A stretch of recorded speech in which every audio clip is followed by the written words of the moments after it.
Praise the Lord to all. I greet you all in the name of Lord and Savior Jesus Christ, who made heaven and the earth through His voice. So today we will learn about the Psalm number 20. It is a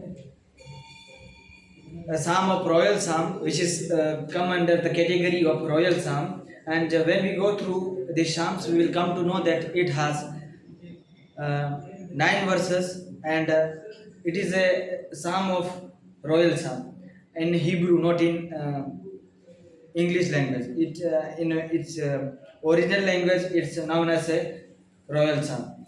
And I want to tell the context of this psalm, that what was the condition and what was the reason behind it.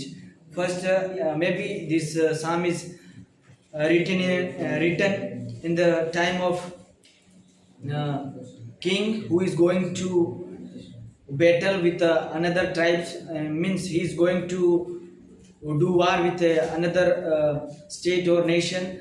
From that, for that king, the nation and the people, those who live in that country, they are encouraging and they are pleasing that king to go to battle, so that he may get victory very well. So that is the context. The people is making happy or encouraging that king to battle. So when we read this psalms, we see a title that this psalm is this psalm is written by David. As you know, that David was the second king of Israel, and he was a great king in front of God.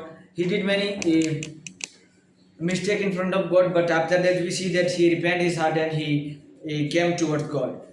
And we learn that this context is the people is praying to God behalf of a king. Means the people is praying to the Lord that Lord, give our king victory so that we may rejoice. So first of all, I want to tell the division of this psalm. This psalm is divided into uh, three parts. First is first to five. It is given heading like that: a council praying for king successor, and the second one is a declaration of confidence in divine deliverance, and last one is a contrast between trust in God and reliance a reliance on military power, including with a final plea for salvation. When we go through these psalms, we will come across on this topic, and I want to tell the theological themes on these psalms. First one is that a divine kingship and covenant.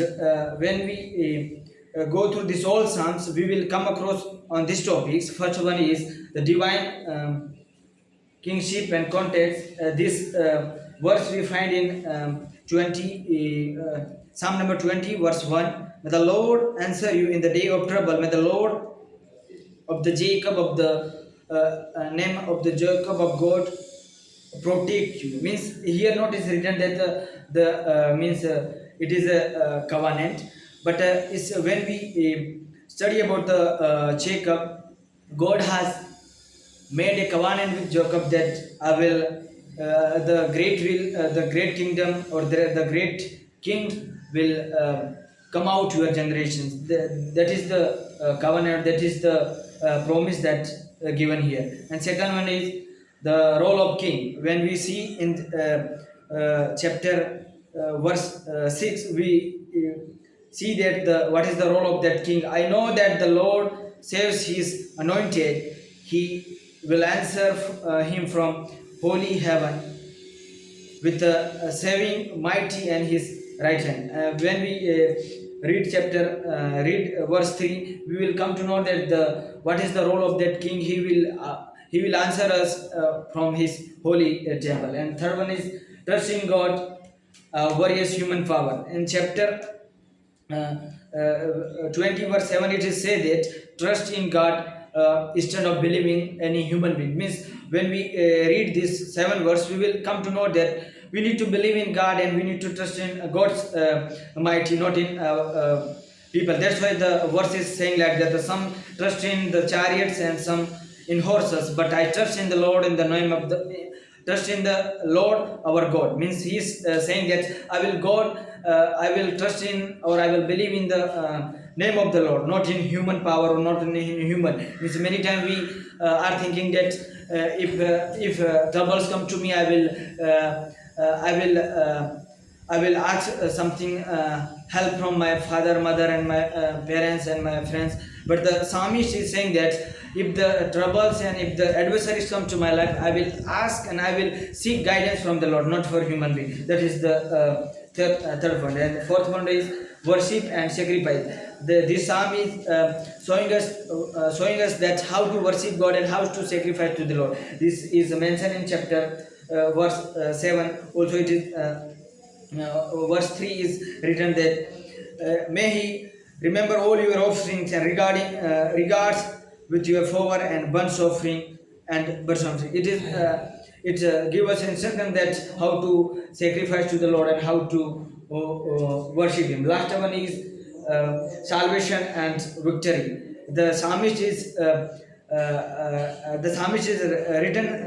He is writing like that. The Lord is my salvation, and the victory is belong to Him. So our title, today's message title is the Lord is the victory belongs to the Lord. Means the victory doesn't come from human power or human ability, but the victory does belongs to the God's will and His power. So our title also be like that. If we believe in our strength, we will not be able to gain that whatever we gain. But if we believe in God's presence and if we believe in God's mighty and God's power, God is able to give that victory in our life. So our application will be that if you believe in God and if you believe in His mighty, then we will get what we need in our life. The psalmist has another context, but in our life we also may face many various kind of troubles. He is going for a war, but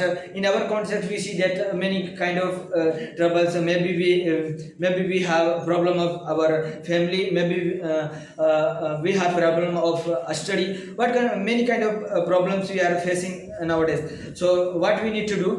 We need to do that. First, we have to ask God's help, not a human. Many times we seek a human's answer and humans power and humans guidance. But the psalmist is teaching us that we need to seek His kingdom. We need to seek His plan and His power, so that we may get that what we need in our life. So psalmist also did that. That's why he is encouraging us also that I did. That's why you need to also do in your life, so that as the same way I got a victory, in the same way you also going to get a victory. So this psalm is teaching us that we need to believe in God's power and His mighty warrior. Otherwise, if we believe in this human power, we will not get anything, and we will be worse, and we are not going to get anything. That's why the psalmist is teaching us we need to believe in, and we need to trust in God, not any human or not any prince or not any king or not anything those who belong to this world. But we need to believe in divine power and divine justice, so that God may restore us what we have lost. So this small message, may God bless you all. Amen.